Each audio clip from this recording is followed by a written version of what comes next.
MFL Total Access. Here we go. Playoff edition, Let's go. round 2. Okay, that was a serious week this past weekend. Yes, it was. There were a lot of close games, a few blowouts, a lot of upsets. I think 2 number 1 seeds got knocked out out of the 4 divisions that played. Because Division 1 and Division 2 didn't play. Right. So out of the 4 divisions, well, we had technically 5 number 1 seeds because there were 2 number 1 seeds in D4. True. Right? True. So at least 2 out of the 5 1 seeds got knocked out. And it was a close one for another one. Before we get into the playoff stuff, quickly go over the fall registration that's now open for Montreal, Brassard, and Laval. We already got a few teams registered. If you have any questions regarding the ratings and all that, don't hesitate. I know there was a few shockers given the new team caps. Basically, the goal is to push... Well, Division 2, let's be honest, was pretty sucky this year with just 4 teams. Mm-hmm. It's something we would not like to happen again, especially when we got over 60 teams in Montreal, right? It makes no sense that one division only has 4 teams. A little surprising. And one of them had 22 teams. So the goal is to... And also Division 2 is kind of like a Division 1B, if you will. Like Division 1 was Division 1A, Division 2 was Division 1B. Yeah. So it's kind of to push those Division 2 teams up. We lowered the D1 cap. Maybe it'll create a few more Division 1 teams, right? Mm-hmm. And then Division 2 is like the new D3, the new strong D3, let's say. And given the 22 teams in Division 4, the goal would be that you split that into 2. Top half becomes Division 3, bottom half remains Division 4. Mm-hmm. And we take it from there. That would be great. Because it was tough. Like, it was like cool. You know, you kind of build a rivalry, right? When you have like 4 teams in one division, you play the same team like 3 times. But then, you know, you want to have a variety. I think, like you said, just the comparison of having one division with 20 plus teams, the other one with 4, didn't really make all that much sense. So it'd be cool. Yeah, it'd be cool to mush them together and see. Yeah, that's like the logic we have now. So like, let's say you were a very strong Division 4 team, and we tell you, oh, now you're in Division 3. Don't panic. Division 3 is not going to look like last spring. Yeah. Division 2 is going to look like the Division 3 of last spring. Mm-hmm. Division 3 is going to look like the very strong Division 4 of last spring. By last spring, I mean the current spring season. Yeah. Right? So, yeah. Like, let's say you were a middle of the pack to slightly below average D4 team. You should be in the top of D4 right now. Right. Makes sense. So, without further ado, let's get into these playoffs. Exciting. Who do you want to start with? Let's go Div 4. So Div 4 had the most action. Yeah. Given that there were the pre-quarters and the quarters. 22 teams started the regular season. 14 made the playoffs. And 4 main. The final 4. I think 4, right? Is it 4? Is it 4? Hold up. Yeah, we got 4 remaining teams. Oof. So there were 10 eliminated Division 4 teams this past weekend. It's a lot of action. That's a lot of action. And my favorites took a tumble. Who are your favorites? Bearhood. Oh yeah, round 1. Wow. They didn't even last the second round. Yeah. So, a few things to note. Les Villains put up a solid fight against CIA Fusion, who are one of the heavyweights in this division. Losing by 1 play on the last play of the game. We'll go over the games that were pretty quickly, and we'll spend a lot more time previewing the games that remain. Some of the important ones, right? Right, exactly, yeah. Okay, so Sour Peeps were missing Jocelyn Wallet. Arguably one of the best maybe quarterbacks of Division 4 this season, right? Definitely in the top, right? When you're missing your quarterback in the playoffs, it's going to be rough. Vacation or? Wedding, maybe? Lots of weddings these days. Yeah. My guess would be a wedding. Okay, fair. Something important, obviously. Yeah. So, Sour Peeps, obviously a contender this year.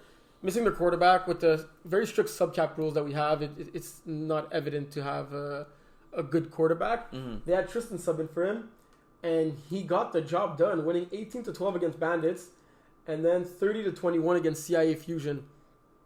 But maybe perhaps bigger storyline in this is Lambert Paquette, their heart and soul defender, who led the team in interceptions this year, and had a total of 0 sacks, combined for 9 sacks within the 2 games. 9. I looked at that, I'm like, is this is it a mistake, or is it like his season total or his all-time total? No. It's his sack total within 2 games. I think the dude never rushed before. I was gonna say, I don't think I've ever really seen him. I could see how he has a good rusher frame. Yeah. Long. Yeah, that's crazy. Wow. So look, without your quarterback, we gotta rely on your defense from time to time, and defense stood tall. But that's really impressive, and especially against the CIA Fusion, who I was pretty high on them, surprisingly. And then we got Munster Tigers, who lost 40-20 against Tropic Thunder, who have been on a roll right now. Literally one of the hottest teams in Division 4. Yeah. I don't know if Connor's still nursing that injury, but he balled out as a receiver, so he could definitely lift that shoulder to catch the balls. Yep. So it looks like that's what it's going to be, right? Rob White at quarterback. Did Rob White win Player of the Week? I think he won it again. I don't think it was updated yet. Or it wasn't updated. Yeah, he put up Player of the Week type stats once again, right? Yeah. 5 touchdowns, no picks. Yeah. What else do we got? Oh, Mimosa Crew unfortunately had one of their subs not show up, so they had to play the game with 5 players on defense only, because they were 6 with there were 5 roster players. They had a 6th player to be the 6th sub, and then their second sub was a QB only sub who could not play defense. Oh. So when that sub player didn't show up, they could roll 6 on offense, but they could not roll 6 on defense. And they brought this game into overtime. Wow. Against Action Squad. Where is that? Here it is. So all props to them. They were down but not out, losing by 20 points with 9 minutes remaining. They climbed back, got the 2-point convert to push it to overtime, but they unfortunately didn't get it done in overtime. But what a fight for them, being just 5. That's incredible. Yeah. I don't know what's more impressive, the fact that they were 5 at one position and came back, or the fact that they were down, like you said, so much with so little time, came back and won the game. Wow, I'll ask you, after that game, Action Squad, I was going to say, where does this leave Action Squad now, but they ended up losing right afterwards against Tropic Thunder. I'll get there. We'll talk about that game. But impressive way to end the season for Mimosa Crew. And excited for them to be back next season, stronger than ever. And all those teams, maybe like they're not listening right now because we're talking about Division 4, so the non-Division 4 teams are probably not listening. But Action Squad and Mimosa Crew were both D5 teams last fall, right? Both of them made the jump to D4, and both of them made some noise in Division 4, being playoff teams. And this game could have went either way, right? Especially most crew had their full roster. So all those teams having to make that jump, don't be scared. Things will go well, right? It's all for the best. At first it makes sense to be a little bit nervous, Yeah. but like you said, you're moving up with teams that are your caliber. And like worst case, you take one season, you get a beating, you have 1 or 2 wins, you learn from it, you get better. You learn from your beatings. Yeah, it happens. It's still happening, right? Let's not talk about those. Saint-Genis, who were one of my pleasant surprises throughout the season, losing to Les Bouchers. Lucas having himself a game. Baby Maynard having himself a game over here. Next up, head scratcher. Well, not really head scratcher for me, but you really had Bear Hood being favorites in this one. I don't know what happened. Maybe you got to ask our boy John, who had 9 catches for 83 yards and 2 tutties in this game. Yeah, what happened? He happened, yeah. Keeping that secret weapon ready for the playoffs, I guess. Yeah. Look at like the comparisons in that game. Quarterback Louis throwing for 42 passes, and then Dave for Baird only throwing for 20. You talk about like ball control. It was really looks like here statistic wise that it was Hawk controlling the tempo from start to finish and winning the game by 6. Yeah, and look, like my biggest takeaway looking at the stats here. Antoine Bussier needs more than 3 catches. He was one of the best receivers in the whole division, right? But at the same time, Dave Lepin, only 9 completions, only 100 yards. I would have liked to see this game to understand. Yeah, that's surprising. Next up, we had Les Bouchers defeating Phoenix, the number 1 seed. So that means... Damn. So both the Kevin teams are Yeah. out. Look, I don't know what game plan they had, but they executed. Wow. And they showed they were the better team that day. Maybe Phoenix took them a little too lightly. But being the 1 seed, having that first round bye, having Boucher having to play back to back. Like they literally played back to back because they won literally the time slot right before.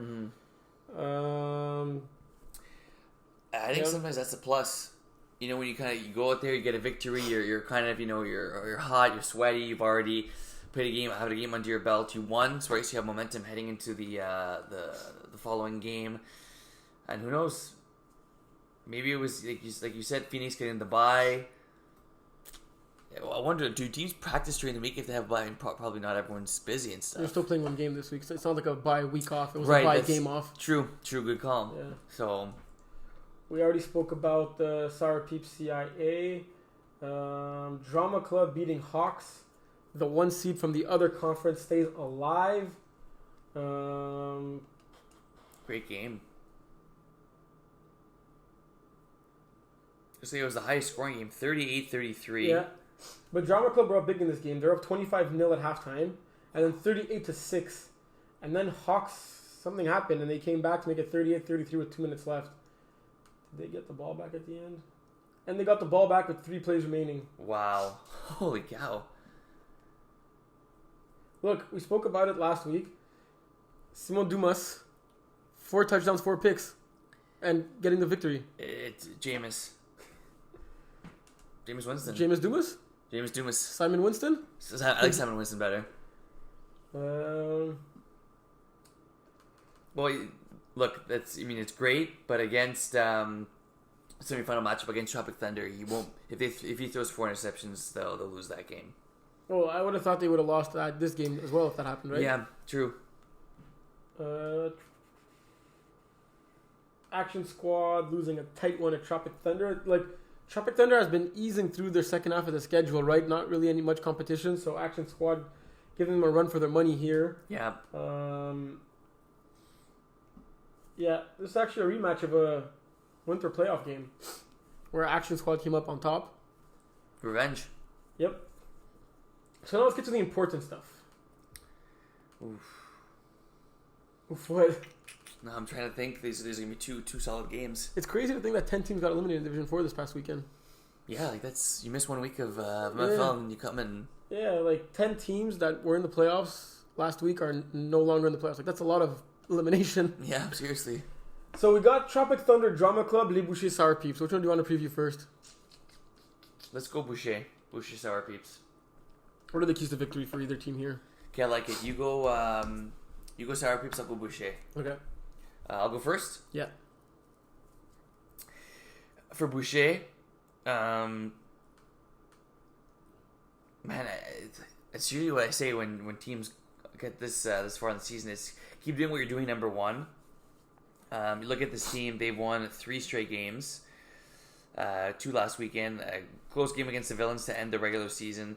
And I really like what they have Baby Maynard, right? Yeah. Like, it's length, you got hands, you got size. Like Lucas, what he does, he kind of spreads the ball around the field, takes his shots when they're there. And he's not, in lower divisions, we see guys, quarterbacks for the most part, try and dink and dunk down the field, which is... I'd say they kind of tend to go deep more often and get intercepted. Yeah, it's true. Well, I mean, because he doesn't get picked. That's why it seems a little bit different. But he takes his shots when they're there. I guess it's like, look, if you take 4 deep shots, one of them's going to connect, and he has that deep connection with Baby Maynard. And I think it's keep that going, keep it. And Felix, like we talked about, 62 catches on the year. I refed one of his games. He had a great game. So I think for them it's important.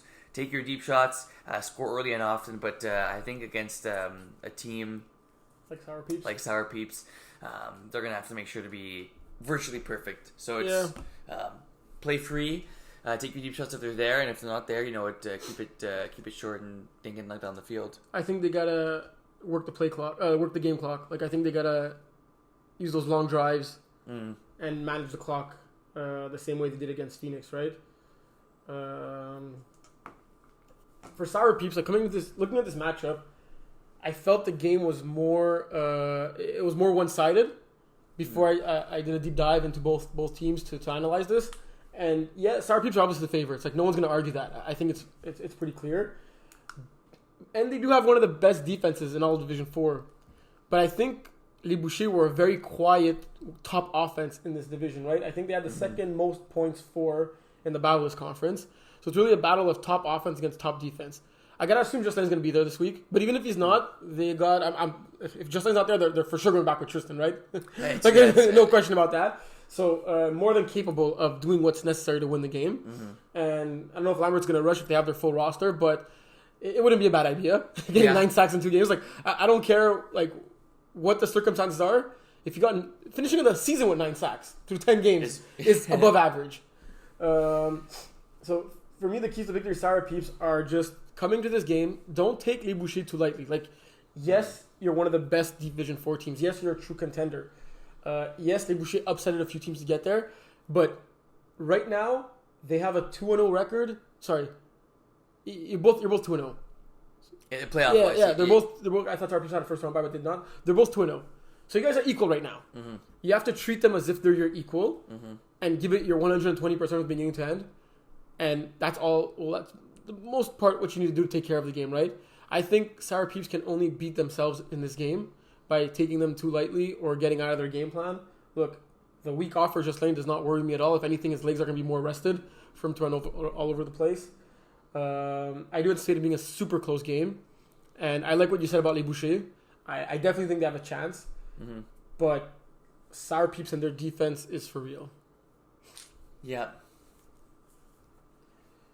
Next up, we got the Drama Club and Tropic Thunder in the Woolly Power Conference. We'll do picks for that game, I guess, after this one. Okay. Because we got to give our picks. So, you want to do keys to victory for Tropic Thunder or Drama Club? I'll do keys to victory for Tropic Thunder. You do Drama Club. Okay. Well, while I buy time, can you check if they played against each other throughout the season? I'll actually check that for Sour Peeps as well. Okay, thanks. Drama Club, Tropic Thunder. I said I'll do Tropic Thunder. Well, they for sure play against each other because everyone played against each other in their conference. True. The finals team will not have been played against each other. Sour Peeps beat Boucher 26-14, but that was all the way back on May 11th. Oof. We're talking about a long time ago. And Drama Club Tropic Thunder faced off on May 11th as well. Wow. So a rematch of May 11th games.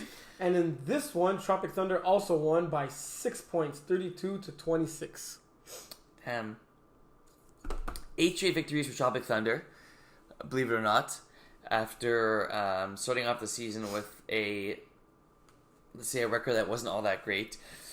They just beat a good team in Action Squad. Yeah. And I think that, you look at... And Mustard Tigers beat 2 good teams this weekend. True, good call. You look at Tropic Thunder, and I'd argue that what I like about them is I think they really play as a team, and it's not individual, athletic players coming in there and making plays. It's really a team unit, and everyone, we love to poke at Kevin a little bit, we love to poke at Stu a little bit as well, but we all love Stu, and he's really a vocal leader of this team. He's the heart and soul of this team, and he put this team together. With that, I remember talking to him, you want to say Division 5? He said, no, we want the challenge, we'll go to Division 4. He picked up a Rob White, he brought him on his already good Division 5 team, made sure his team would be competitive.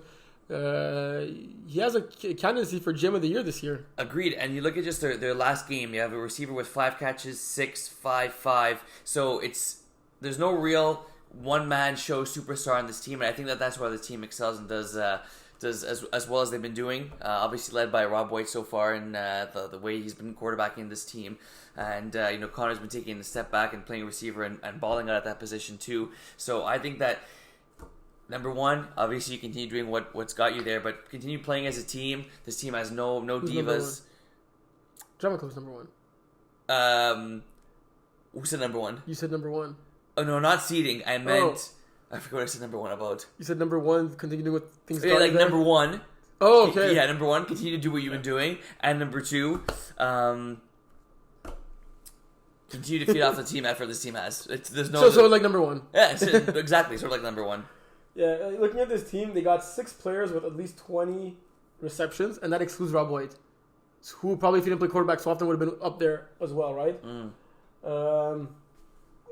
Yeah, I completely agree with everything you said for Tropic Thunder there. Looking at the game that they played against each other, I was going to go with my keys to victory for Drama Club is not throwing any interceptions. But in that game, Connor with Tropic Thunder actually threw more picks than Simon. I ref that game. Oh yeah. Yes. Okay. Yeah, that was a good game. So yeah, look. The thing is, if Rob's quarterbacking this Tropic Thunder team, you know they're going to be efficient on offense, right? Rob does a great job protecting the ball. So Drama Club, even though they have that good defense, they might not get those picks back that Simon's going to throw. And Simon has enough firepower on this team that he should just play it safe, right? There's no need to risk it all. Would you say? Well, I'm not sure because with him risking it every second throw, they've been winning games. Yeah, but maybe you said it yourself that they won't win this game if he throws for 4 picks. True, good call. That's a tough one. Yeah. Who do you got in this game? I'm going Drama Club won the first game. Tropic Thunder gets the revenge in this one. Look, after analysis, I feel that like Tropic Thunder have the edge. I'm going Tropic Thunder. Something tells me Drama Club's winning this game. I just have a feeling Drama Club's going to win this game. They're going to win it ugly. That defense is going to get into it. Is going to mess up with Rob. But like, if I'm putting the pros and cons down, I feel Tropic Thunder have a better roster right now, or better roster / momentum coming into this game. But it's playoffs. Anything could happen. Any given Saturday in the MFL. Yep. I got Drama Club being the 1 seed and going to the finals. Really? Score check? 28-24. Oof, night close. I'm going 27-24, but Tropic Thunder. And for Sour Peeps and Boucher? This one I went back and forth. You wanna go? You go first. I got Sour Peeps 31-30 in overtime. I like it. You know what? I have to say I haven't been giving enough credit to Sour Peeps, and I'm gonna give them credit here. They win this game 32-27. All right. Division 5. Did 5. So in Division 5, I almost got scared for slot machines. Looking at early the scoring summary, it was 13-12 going into half. They scored with like less than a minute to go to regain the lead because Titans were leading 12-7. When we looked at the final score, there was no worry at all because it was all slot machine in the second half there. Even though they're missing their quarterback, Eric filled in like very nicely with 6 touchdowns, 0 picks. Next up, we had Nothing But D Secret Agents 14-6. Very low scoring game.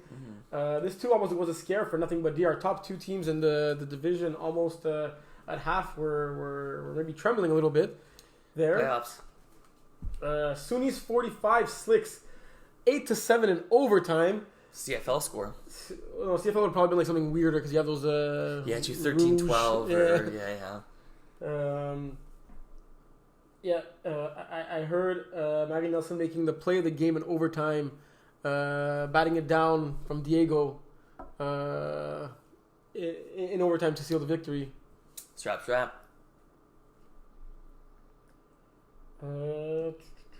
Then we had Binet Booty 16-6. That one surprised me. It was 14-0 at halftime. And look, Max still getting 2 picks. Big Booty's getting 3 sacks on defense.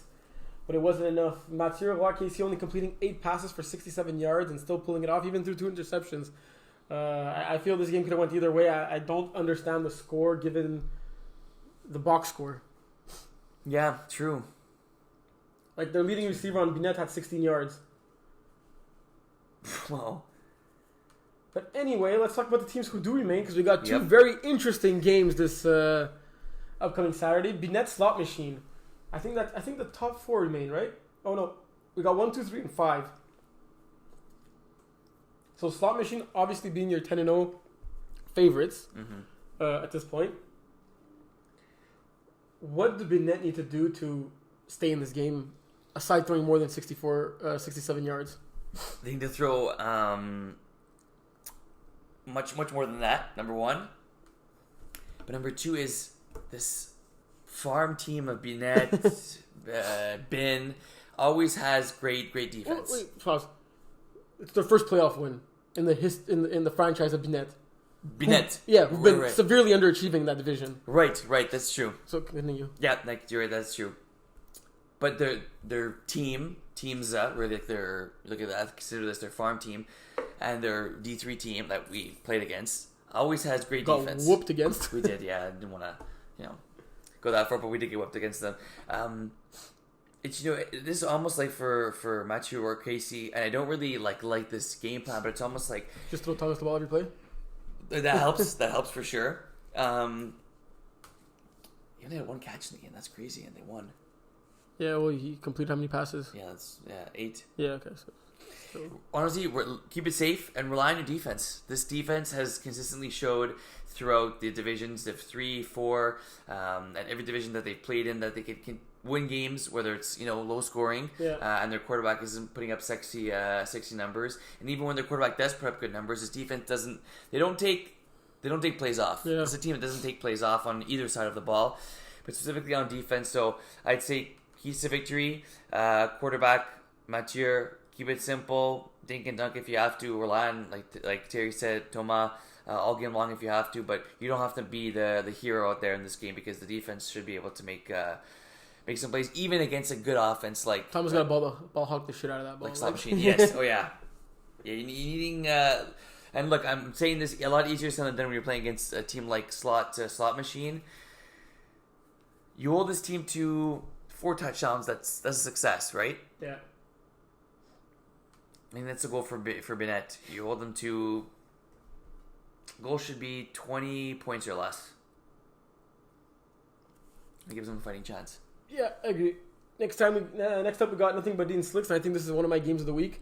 I really, truly believe these teams are so evenly matched. I'm calling this game going to overtime. Slicks winning back-to-back overtime games to bring them to the finals. I like that. Yeah. I'm with you on that one, too. Slicks win. In overtime? Regulation. But by 1. Okay. 21-20. What division you want to go to next? Let's go women's. So the bet's still on because Crazy Bees and Mockingjay did have a winner. Yep. So Crazy Bees have the honor to play against Les Déesses du Drapeau this upcoming weekend.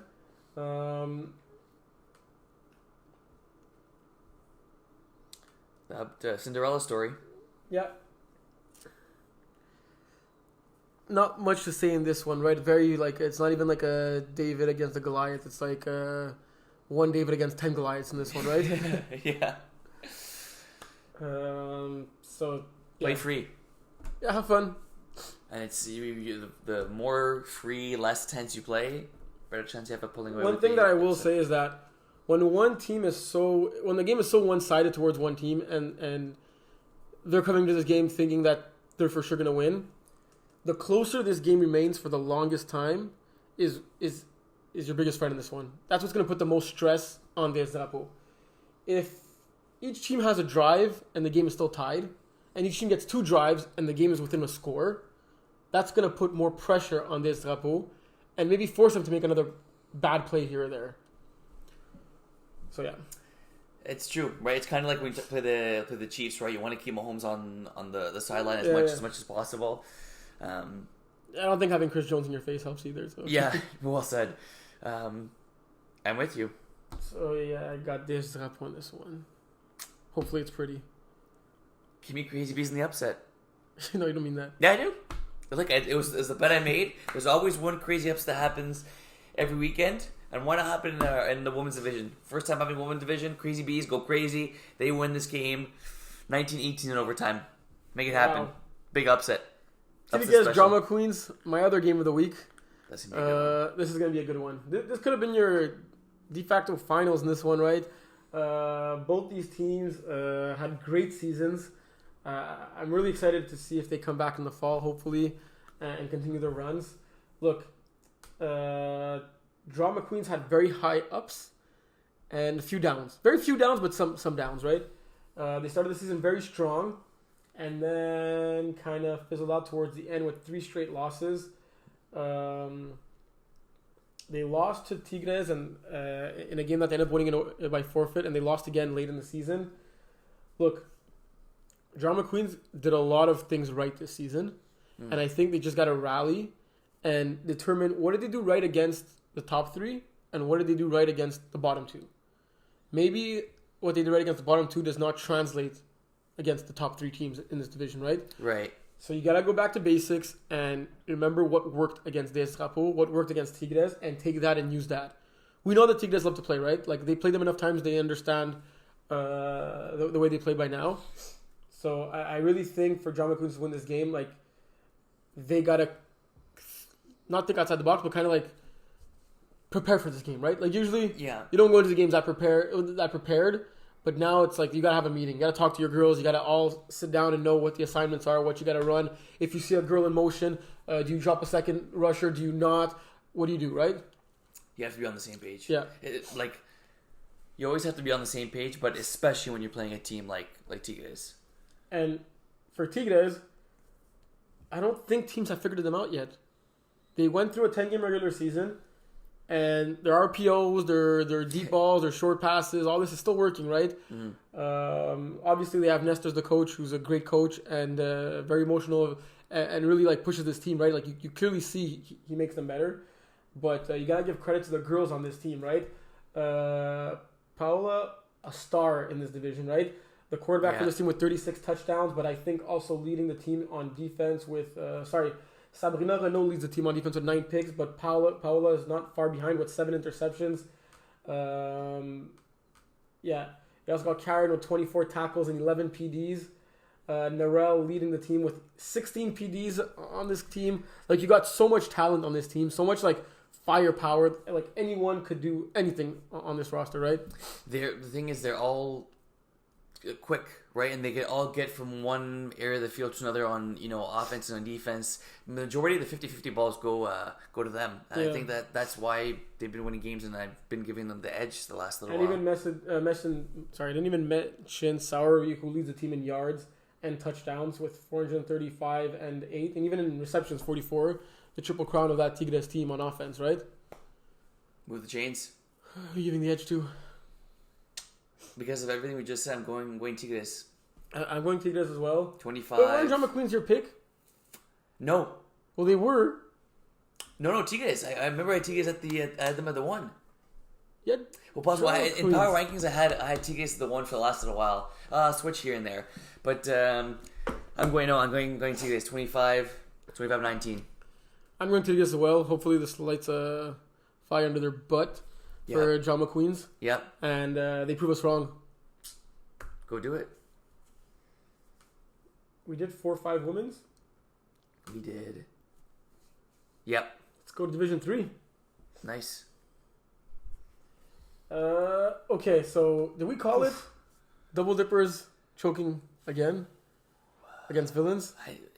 They didn't have a great match of finishing the 1 seed. Like, it was kind of like a blessing in disguise, finishing at the 1 seed 3 seasons in a row now. It's tough. I didn't really see much of this game. Mason Miller brawled out. David Brisson seems to have done enough to win this game. Look, I think the game got played on converts. Villains were actually up 60-0 at half. Double Dippers made it a 22-20 game. Villains scoring to take an 8-point lead. Double Dippers scoring with 40 seconds remaining and cannot get that 2-point convert to tie to push it to overtime, right? Yeah. It's tough, and like you said, it was just not a great matchup for them. This really could have been a semifinals, even finals matchup here, and it's funny because you look at the stats in this game. Well, Bradford 18 of 35, not great, and then you have David Brisson 27 of 40. He throws for more yards. He throws for 1 less interception in this game. But it's the like you said, it's the converts at the end of the day. Mason Miller getting a 2-point convert, but Villains getting 2 2-point converts. It's pretty good to go 50% on 2-point converts. Pretty solid, and like you said, they won the game on that. Yeah. What's for Villains? Phoenix Bins. I ref this game. Oh yeah. Pretty exciting. I think this is the closest game of all Division 3. Literally could have went either way. Each team exchanged fourth down touchdowns on their opening drive. Phoenix started with the ball. I believe it was fourth and not that short. Just roughly around midfield. And Kevin just takes the snap and launches it. Balloon pass literally into the basket catch by Alec Gregoire, who had his man beat for the touchdown. I was like, wow, that's gutsy. Like fourth, I think maybe let's say 6-7, and he launches it for a 27-yard touchdown right there. I'm like, wow, this Phoenix team, like they came to play. Right? Kevin got sacked on the previous play. It was 4th and 8, taking a big sack. That was another big factor in this game. Kevin's great at avoiding the sack, right? Yeah. Like when we played against him, like he even made me look silly, right? Right. Not Michael Toladeni in this one, getting 5 sacks on him, and most of them at key moments.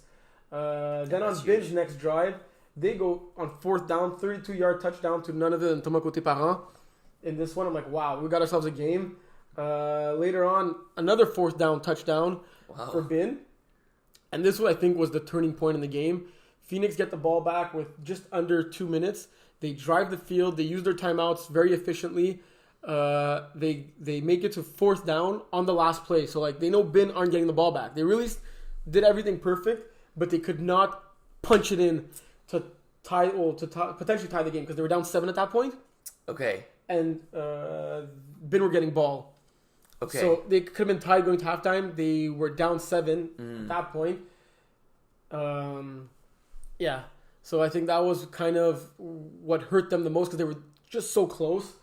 Because then on the opening drive of the second half, Alec Gregoire coming up big with an interception and Phoenix scoring off of that interception to now bring it within 1. Bin then punting. Man, a lot of still turning 1 points. point game. Yeah. And then Phoenix actually taking the lead and getting the 1 point convert, make it a 6 point game with just 3 minutes remaining. So at this point, gotta be clutch if you're Bin. Bin last 2 drives didn't go so well. Mm-hmm. Bin drive the entirety of the field, get the touchdown, go for 1. Huge sack by Tyler in this on this convert, keeping it tied, and we're going to overtime. Nothing like MFL overtime. Playoffs. Phoenix go first. They don't get it. Bin go second. They don't get it. Bin go again. Thomas Côté-Parent getting that 1 point convert. There you go. And then Phoenix respect going for 2. Really? To end the game. They don't want to continue it. They want to take the power in their own hand. Contested ball. Kind of like a jump ball to Josh. It was oh so close. Does not come down with it inbounds. Kind of bobbled it. Touches out of bounds first before his feet land in bounds. Thomas Côté-Parent on the coverage. On the coverage there. So yeah.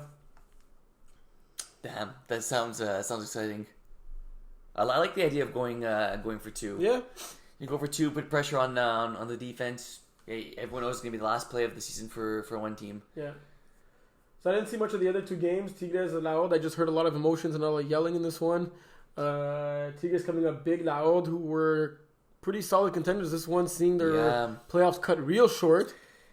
I thought this was going to be a good game, but I did ultimately think Loud we're gonna find a way to win it.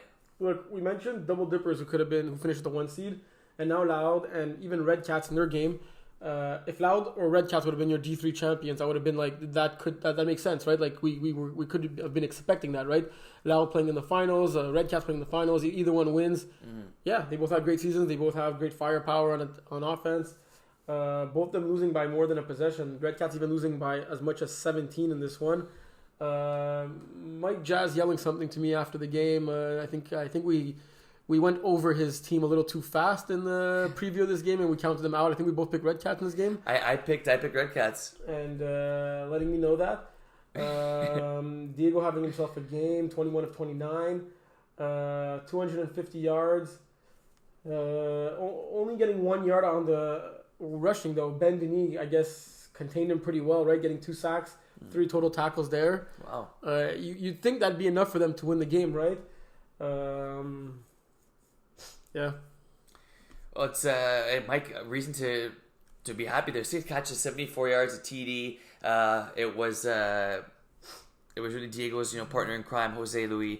getting 5 catches, 101 yards, those 2 touchdowns. But you got to love the ball distribution, right? You have 1, 2, 3, 4, 5 receivers getting at least 1 touchdown for the Sooners, and that's going to be exciting to see their matchup against Tigres. 2 fast teams, a lot of athletes. Let's get right into it. Tigres Sooners 45. I'm going to pick Sooners 45 so I don't get yelled at this weekend. Yeah. Look, with all due respect to Diego, who up until this season was not even arguably probably the best running quarterback in all of MFL, excluding Dom before, actually has someone to contend with right now. We saw firsthand how Nestor literally won that game with his legs against us. Yeah. Essentially eliminating us from playoff contention. And both great runners, slightly different running styles, I'd say. It's probably different types of Mexican dances they learned when they were younger. But I really want to see who's the best running quarterback in this one. Man, this is like, you have 2 very, very similar teams here. It's like Lamar Jackson against Michael Vick. Yeah, honestly, true. Well said. Both in their prime. You got to think this one's going to be high scoring.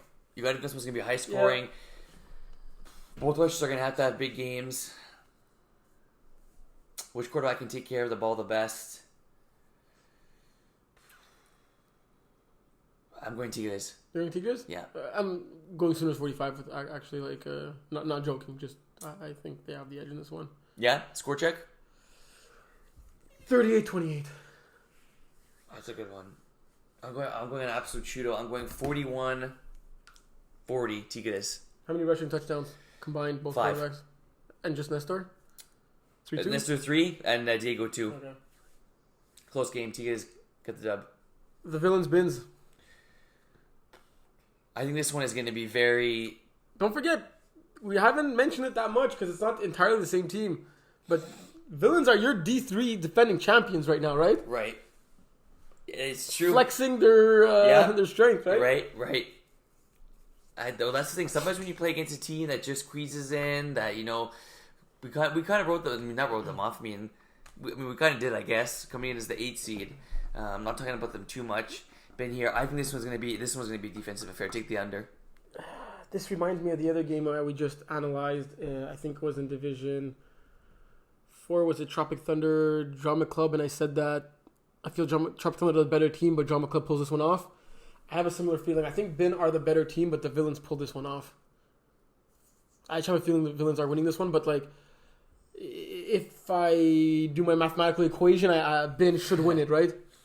Somebody's about it's just your gut. Like how Cynthia Freeland has the NFL, her AI prediction. Oh yeah. Like our MFL AI predicts a score of Bin winning it, but right. I think my feeling just says the Villains are taking this one. I am with you on that too. You also think Bins are better, but Villains are going to win? No, I just think Villains are going to win this game. I think that they're very, very evenly matched. I see both defenses coming away with at least 2 interceptions each. I'm going to go old-fashioned, slow, 13-12 victory for Ben. 13-12? Excuse me, for Villains. But I'm going 13-12. I think this is going to be a game with both quarterbacks being able to march the ball down the field, and then defenses, bending but not breaking, and therefore being low scoring. But no, give the edge to the Villains, the former, like you said, former champs. They go 13-12. What div you want to go to next? We got 2 left. That's true. Let's go Div 1. Div 1? Yep. So, very particular Div 1. We got Outlaws playing a regular season game against A-Team. Yep. A-Team need to win this game to make the playoffs. A loss of any fashion eliminates them. Right? Outlaws playing for the 1 seed. They got to win and give up fewer than 49 points to lock up that 1 seed and have a game bye because they're still playing this week, so they don't get the week bye. And right. Yeah. So if Outlaws win, they're in the chip. If they win and give up fewer than 49 points. Right. So we can have a semifinal of Outlaws A-Team, rematch of this, if A-Team win. Right. We can have Outlaws Arnolds, if Outlaws win but give up more than 49. Right. Or we could have Arnolds Bush Boys, if Outlaws win and lock up the 1 seed by giving up fewer than 49. Right. So it's tough to preview the semifinal. Right. So let's talk about what we think is going to happen in this game. Obviously, lots of emotion that's going to be in this game. Yeah. Look, I have a few friends on that A-team game, and I'm pretty close with a few of those Daoud brothers, if not all of them. So I really wish I was not playing in this game and watching it, because it's gonna be a tough one for both teams, right? Like, Outlaws have a lot to play for, but A-team have a lot to play for MFL wise, but even personal life wise in this one, right? And we know how tight that team is on and off the field. So it's really going to be interesting how they're going to gel and see how this affects their game, right? It's tough for me to find a scenario where A-team doesn't make the playoffs, and for that reason, I'm going A-team in this game, and then it'll lead to a match afterwards. I guess a rematch of Outlaws and A-team again, like you said in the semifinals. I won't talk about that one because that one is a potential, but A-team just finds a way, and I think they find a way. They haven't been playing great at the end of the season, and sometimes it's like that with this team. Being down 20 in the finals and then winning the championship, right? This team has dealt with adversity from their existence, really, from coming into the MFL, and I think that they use the adversity that they've had throughout these last few weeks, and have been playing well. Where you look at the last regular season game, regular season week, they went 0-2. I'm going 37-36 in this game. 18 punches to get to the playoffs. And look, if we rewind about 7 years from now, we had the big three: Outlaws, Trollers, and Gros Coq, right? Mm-hmm. Exchanging championships. Fast forward to today, and looking back at the previous five seasons or 10 seasons, the perennial top Division 1 teams, championship-wise, have been Outlaws and A-team. Right? True. Dave winning back-to-back championships in the 2 seasons he's played. Prior to that, Outlaws had a dynasty going on 5 straight championships. Who knows if that'll ever be matched in any division, right? Right. 5 straight championships. Right. Haven't won one since A-team won their first. Yeah. You actually being on that roster. Yeah, that was a fun. I don't know why you left. I guess you prefer losing than winning chips, right? What you do. But look, these are probably the top 2. Like right now, there's not a 3-team thing like how it was with Trollers and Gros Coq. It's a 2-team history of D1 MFL, right? Mm-hmm. These are the top 2 teams. A-team want a 3-peat, right? They want to win that 3rd championship. If their road to the finals right now is beating Outlaws twice this Saturday. There's no we said there's all different scenarios. Yeah. But if we're spotlighting A-team and we're saying how does A-team make it to the finals the August 3rd finals weekend? There's only one way. They beat Outlaws at 1:30. They rest for an hour and a half. They regroup and they beat Outlaws again at 4:30. Yeah. There's no other way of putting it. And what other team would you want to beat twice to make it to the finals? Is a team that's won it 5 times in a row, and you're chasing that record. Yeah. Right? They're chasing that record, right? Yeah. So I think that's a great storyline right there. 100%. That's a great storyline right there. And look, Outlaws is kind of it's not really double elimination because if they, you could see it kind of double elimination. They could lose the first one, they win the second one, they're in the finals, right? Right, that's true. Outlaws basically got to win one of the 2 games to make the finals. They got 2 games this Saturday. Yeah. They got to win one of the 2. They win the first one, they're in the finals, assuming they give up fewer than 49. Right, which is probably the case if you win the game. Right. They lose, they just got to win the second one, they're in the finals. Yeah. So it's a great position to be in, right? Mm-hmm. Obviously, you want to avoid that second game. You don't want an extra toll on... we have a lot of players that are recouping from injuries and whatnot. Mm-hmm. We want to come into those finals healthy and leave Bush Boys battle it out with either Iron Wolves at that point. So yeah, you guys are rooting for Outlaws, right? Yeah, I'm gonna be wearing my orange against my better judgment. I gotta be wearing my orange. I got an extra Outlaws jersey I can give you. I have my best one. Don't worry. But we're gonna be doing the watching there. 1:30 Iron Wolves gotta make it. But yeah, it's exciting in D1. Looking forward to it. Last but not least, Division 2. Div 2. Secure top shooters, KOB. Who has the honor of playing that respect team in the finals? Well, first off, I have my answer either way. Do we know what's happening with Secure in terms of nope. There's quarterbacks?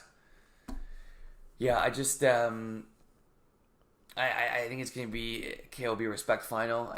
We've battled out with them throughout the course of the season. It's too much. If you have an unknown at, it's really hard to pick Secure at this point, right? Without knowing. Right. If you have an unknown at a certain position, okay, potentially, is this guy going to play Zach? But when your starting quarterback's not playing, and you don't know, we don't know who the actual quarterback's going to be for Secure. it's tough for me to. If it was Brady, maybe. I think even then I'm still going KOLB. I think this is... With Brady at security, you still going KOLB? I think this is KOLB's... Brady's listening. I don't know how he's going to feel about that. Look, he's a tough skin. I think KOLB's had not as good of a season as they probably had hoped for, but I think this team's too good not to make it to the championship game. I was giving my score. I'm going to go 46-37 KOLB. KOLB beat Secure KOLB lost in the first game. Secure 34-25. Then they won 53-41, and they won 50-49. It's pretty high scoring if you ask me. Yeah. If I'm not going to disrespect Brady like that, and I put Brady in the same category as Mike Roy. If Brady or Mike Roy were playing this game, I think I'd give, assuming they would have, Mike Roy would have not been injured and played all the way to the end. Because now even if Mike Roy does play, he's a great quarterback, so he doesn't really need those reps. I'm sure he'll do fine, but it's not the same as if he would have played the last. I'm not sure exactly how many games he missed, but let's assume half of the season. I think I'd be giving the slight edge to Secure just because the Marvin and the Jeremy Rooney factor. But assuming that Mike Roy is not playing this game, whoever they get to sub, I don't think this game's going to be close. I think Jonathan Plot is just too good. He will not make mistakes, and that KOB defense will take advantage of whoever that sub quarterback is for Secure. I could see this one getting ugly assuming it's not Mike Roy at quarterback, right? If Mike Roy is playing this game, I say going down to the wire. The last play of the game, overtime, it's going to be won or lost on converts. Even though he didn't play the last 3 games or whatever, right? If Mike Roy is playing in this game, even if he's playing at 80%, I still think Mike Roy at 50% gives you the best chance to win this game over any available sub, right? And I'm kind of the mindset if we're going to go down, let's go down with the captain of our ship, right? Right. Going with the guys you have. Yeah. But that being said, I don't even know how bad Mike's injury. 50% might not be. He's probably at 0. If he's not playing, I'm assuming he's not at 50%. Because knowing Mike Roy, he'd be on the field even at 50%, right? Right. He's a tough cookie. Yeah. No, good call. Yeah, this is gonna be exciting. I'm curious because we've heard a few. I would love to see these two teams both at full strength. I think they're so evenly matched. You saw the way it played out their previous 3 games, right? Right. Both these teams could score at will. Yeah. And I think at full strength, both these teams could respect will be the favorites in that finals, but either team could win that final. It's not like a David against Goliath matchup, right? Both of these teams have a chance at the championship. Look, we lost to our only loss was to Secure. Yeah, and you have to score on every drive against KLB every game you play them. There you go. So this is our last week before the finals. Yeah. We got every division. Every division playing their semifinals this weekend. Okay. So we don't, but how many games do we have per time slot? I guess it varies, eh? 2 or 1. Okay. There's one time slot where there's 3 because there's the 2 semifinal games and the postponed game. Okay, right. That's at LeBert. Yeah, how was it LeBert? LeBert was beautiful. Oh man! And it was so beautiful. At the end of the day, we said we're gonna play the semifinals because it's only 2 time slots at Darcy. Give LeBert a rest and come back for the finals. But we're it's so nice that we could play again next weekend, given that we only have 2 games max. And then the finals will play. It's only 1 game all day. There you go. So we're staying at LeBert for. It was so nice that John and I discussed it, and in the fall season we're gonna have LeBert days only. A few of them, not many, to keep it nice, but once in a while we'll all be at LeBert. Oh, we just how it was back in the day. We need more of those. We need more of those. And if we do it well enough and maintain LeBert nicely, well, maybe in the spring we'll play there more often next year. Gotta do what you gotta do. Yeah. Nice. BPs. Yeah. What do you got? Give me division. You could pick it. You're a big boy. Yeah. Okay. Fair enough. I'm going. Well, I'll do a bonus one because my big one was the women's. I got Killer Bees winning. Crazy Bees winning. Yeah. Crazy Bees winning against D Cubed to punch a ticket to the final. Yeah. I'll go Div. Let's go Div 1. Okay. Outlaws A team. You already predicted your score in this one. I did. I said 37-36. Last year in the championship game, A team was down 20-zip. 20-zip. They've got safety and threw a pick 6 on his first 2 drives. They'll be down by more than that at 1 point. So they'll be down at least 21 points. At least 21 points they'll be down, and they'll come back, and they'll find a way to punch a ticket to the playoffs and have a rematch against Outlaws. Thank God for that 1.5 hour break if that happens, and it's not a back-to-back. For real, Outlaws definitely need to regroup, right? True. You want so to pick 1:30, eh? Yeah. And then 4:30 is the semifinal. semis. Nice. Do you want to pick my game?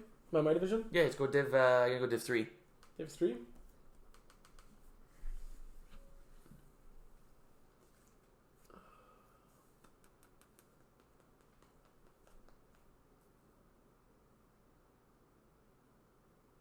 I think it's going to be a running battle, Tigres Sooners 45.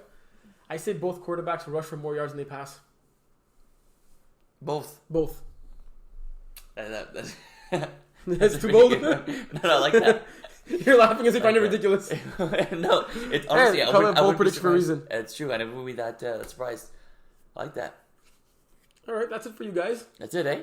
Let's announce it. So on the finals weekend, August 3rd, Yep. we're going to have La Licorne de Feu show up and barbecue everyone food. Really? Yep. Damn. Our very own Simon Valiquette. Let's get it. Even though I'm sure it's me running the show in the background and Simo's just a pretty boy in the face, in the face of that franchise, driving the nice blue Honda there with all those. You saw his car? It's pretty sick, eh? Maybe I should do that in my car and put like MFL Laval and MFL Montreal and MFL Brassard all over it and stuff like that. Like, I'm sure if John had a car, not Communauto, he'd be already all over that, right? Yeah. I know if John's seen Simon Valiquette's car, but if ever thinking about doing that, like that guy got talent. Whoever did that onto his car, Preach. that's some solid advertisement. Yeah, good stuff. But we got finals day. It's going to be very exciting. We'll talk about it more next week. But given that our show only gets published on Wednesday, we'll give you guys a heads up because it'd be cool to get a full crowd there. And not only people playing, but spectators, right? So there'll be food for you guys. Yeah. And apparently when there's food in parks, you could bring your own booze and it's legal to drink. Really? I think there's a law about that somewhere in Montreal. That sounds awesome. Like sometimes people with a bag of chips at the park with like 24 cans of beer next to it. Re-listen to the intro for rating adjustments, caps, fall registration, and all that stuff. Yep. Got any questions? Anything we didn't cover? I got 2 words. Semi. Finals. It's actually one word, no? I think it was a dash. No, I think it's one word. Really? I'm pretty sure it's one word. No, I'm almost certain there's a dash. Let's see. How do you write? But all that being said, it'd be cool to see everybody at La Bear who got my pizza. Semi-final and semi-final with a dash mean the same thing. Using or not using the hyphen is a stylistic choice. But Cool, what you read about UK versus US spelling appears to be accurate. Google's survey of American publications shows semi-final becoming more popular around 1965 and is now dominant. So one word. With the dash? No dash? No dash. I'm saying dash. But if it's a word with a dash, is that considered 2 words? No, I don't think so. That's a good question. You're saying dash, but it's actually a hyphen. No, but dash sounds cooler. But it'd be cool to be able to have my Your pizza. Yeah. What did you have, or you just did the? What are you talking about? I didn't really eat. She had just the one game. Hyphenated words are a linking of 2 or more words into one entity that functions as one word with its own unique definition. One word. So even if you take your dash/hyphen, it's still one word. The You know more what you they know. Learn something new. Every day? Is every day 1 or 2 words. All right, folks. We'll see you Saturday. Excited for these semifinals? Be there, be square. Yeah. Semis, let's get it.